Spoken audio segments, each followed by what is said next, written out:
একটি স্লোগান আছে, আমার ভোট আমি দেব, যাকে খুশি তাকে দেবে। আমার ভোট আমি দেব, ঠিক আছে, কিন্তু যাকে তাকে এই মূল্যবান ভোট দেওয়া যাবে? যাকে তাকে দেওয়া জিনিস এটা? মূল্যবান ভোট বুঝে শুনে যোগ্য ব্যক্তিকে দিতে হবে নাকি? মূল্যবান জিনিস কি যে কোনো জায়গায় ফেলে দেওয়া যায়? যায় না। আমার ভোট আমি দেব, বুঝে শুনে যোগ্য ব্যক্তিকে দেব। এটাই হবে আমাদের 12 তারিখের মূল স্লোগান। 12 তারিখে আমরা সবাই সবাই সবাই বলছি ভোট দিতে যাব, যেহেতু মূল্যবান ভোট অবহেলা করে নষ্ট করবো না। অনেকে যান না, অনেকে ভাবেন যে সবাই যাবে, আমি না গেলে কি যায় আসে, একটা দুটো ভোট নষ্ট হলে কি যায় আসে। অনেকে মনে করে যে দুপুরবেলা ভাত টাত খেয়ে তারপর যাবো না। অনেকে মনে করে যে লাইনটা দেখি তো কত বড়, ফোন করে, বন্ধু লাইন কত বড়, বন্ধু অনেক বড়, ঠিক আছে ছোট হলে বলিস যাবো না, লাইন ছোট হয় না, ভোট দেওয়া হয় না। এভাবে অবহেলা করে এই মূল্যবান ভোট এক নম্বর কথা নষ্ট করা যাবে না। আমাদের সবাইকে কিন্তু ভোট সেন্টারে যেতে হবে, আর বুঝে শুনে যোগ্য প্রার্থীকে দিতে হবে। কেন দিতে হবে? এইবার আসেন আসল জিনিসে, কেন দিতে হবে যোগ্য প্রার্থীকে?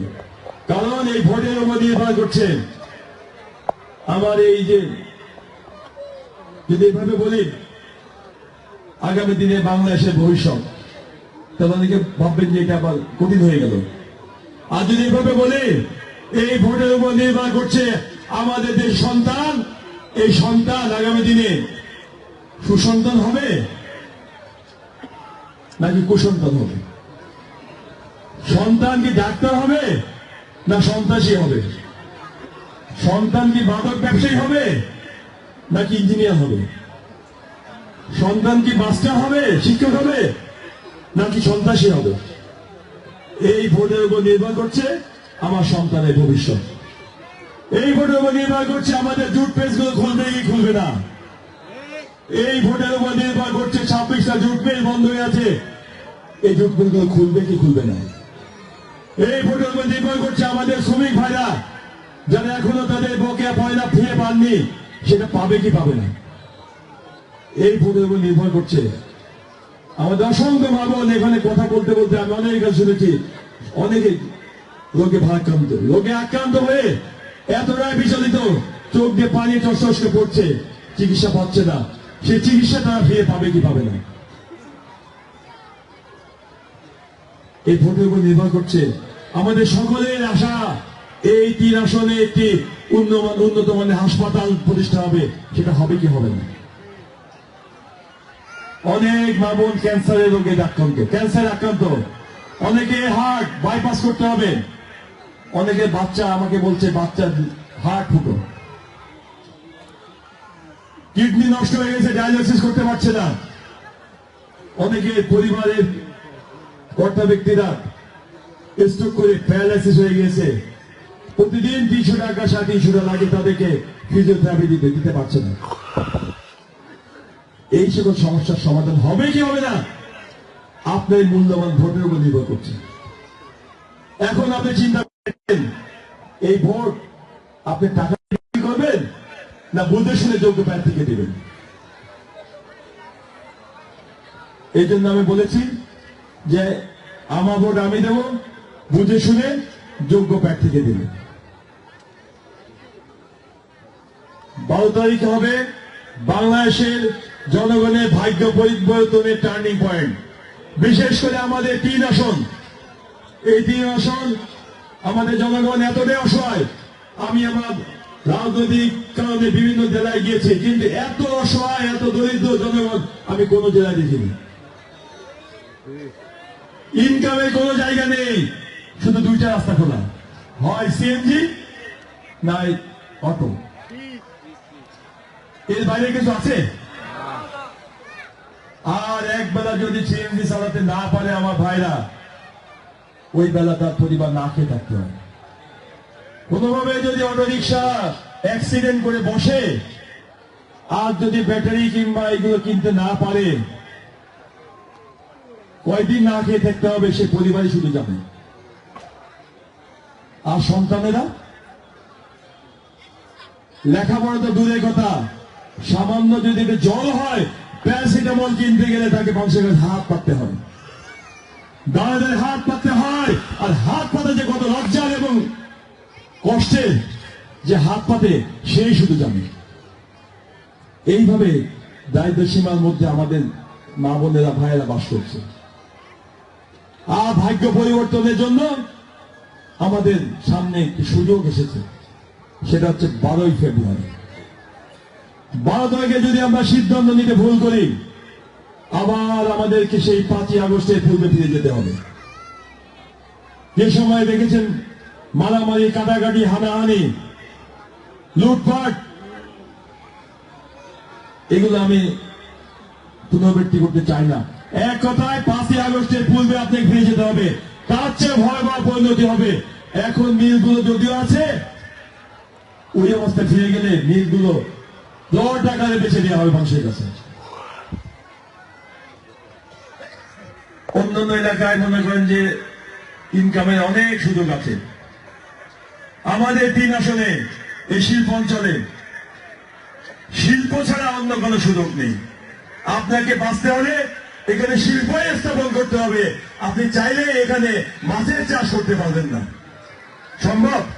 কালকে এখানে তুলে দিয়ে সব শিল্প তুলে দিয়ে যদি বলেন এখানে আমরা মাছের চাষ করবো, এখন থেকে সম্ভব? মাছ ভালো হচ্ছে না, কালকে থেকে এখানে আমরা কৃষি কাজ করবো, সম্ভব? সম্ভব না। অন্য এলাকায় সম্ভব।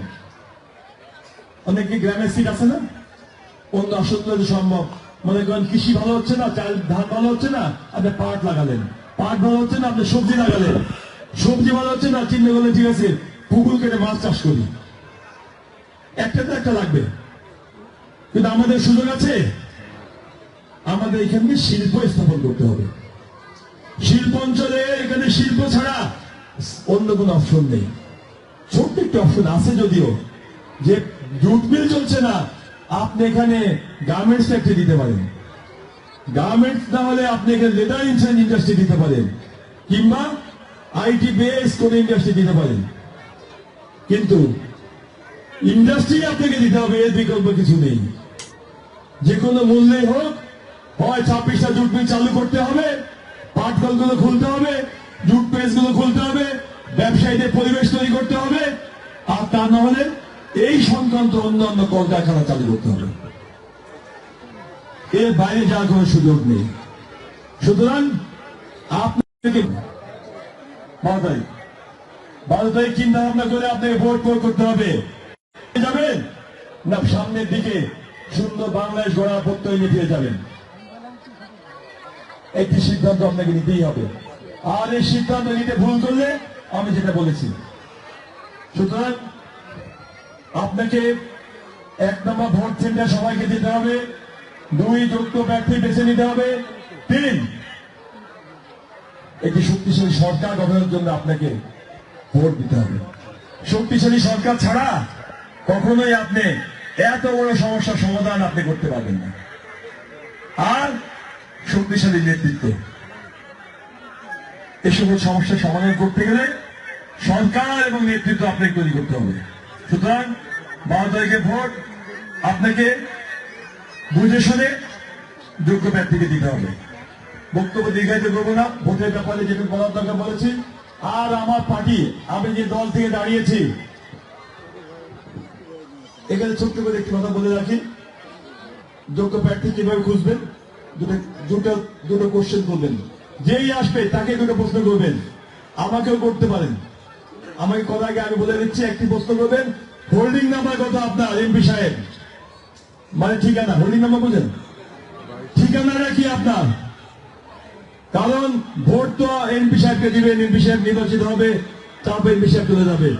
আপনার যখন সমস্যা হবে তখন এমপি সাহেব রাস্তায় রাস্তায় হোল্ডিং নাম্বার জানতে হবে না, বাসার ঠিকানা জানতে হবে না। প্রথম প্রশ্ন করবেন হোল্ডিং নাম্বার কত, হয় প্রার্থীকে জিজ্ঞেস করবেন, নয় প্রার্থীর পক্ষে যে ভোট চেতে যাবে তাকে জিজ্ঞেস করবেন প্রার্থীর হোল্ডিং নাম্বার। আর আমি যেহেতু বলছি আমার হোল্ডিং নাম্বার হচ্ছে 63 নম্বর বাড়ি, 11 নম্বর রোড, কালিশপুর হাউজিং। আর সহজভাবে বলতে হয়, গোয়ালখালী কবরস্থানের পাশে একটা মসজিদ আছে, মসজিদের ঠিক সামনে বাড়িটাই আমার, 3 রাস্তা মোড়ে।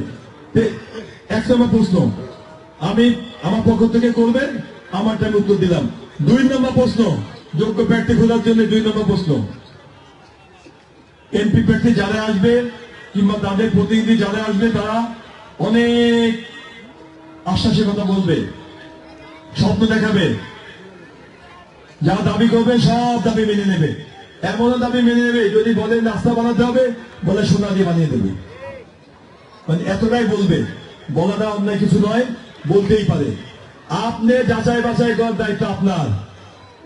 যখন কোন এমপি প্রার্থী এই হিসাবে কথা বলবে, আপনি প্রশ্ন করবেন, সেই প্রশ্ন দ্বিতীয় প্রশ্ন, এমপি সাহেব কি কি করবেন এটা পরে শুনবো, এতদিন কি কি করেছেন সেই তালিকা আগে বলেন।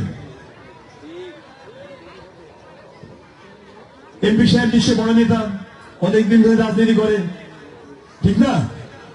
তো কি কি নিশ্চয় রাজনীতি করে জনগণের জন্য কাজ টাজ করেছে তো নাকি? সে তো আকাশ থেকে টুকরো পড়েনি। যদি রাজনীতি করে থাকে জনগণের জন্য, নিশ্চয় কোনো কাজ করেছে। তো জিজ্ঞেস করবেন এমপি সাহেব এতদিন কি কি করেছেন, তার তালিকা আগে দেন, তারপর শুনবো কি কি করবেন। তাহলে আপনাদের মনে প্রশ্ন জাগে, তাহলে আপনি আপনাদের আগে বলেন নাকি?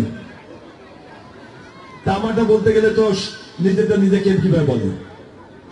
আমার ভাই এখানে হাসতেছে, অধ্যক্ষ তরিকুল ইসলাম সাহেব। মানে একটু আগে আমি একটি বক্তৃতায় গিয়েছিলাম, সেখানে যখন এই কথা বললাম যে নিজের ডোর নিজে কিভাবে বাজাতে হয়, কেউ বাজাচ্ছে না। আমার আগে 2-3 জন বক্তব্য দিল, কেউ কিন্তু বাজায়নি ঢোল। যদিও এটা নির্বাচনী জনসভা নয়, ওটা ছিল। আমার ঢোল কেউ বাজায়নি, তখন বললাম, চিন্তা করলাম আমার ঢোল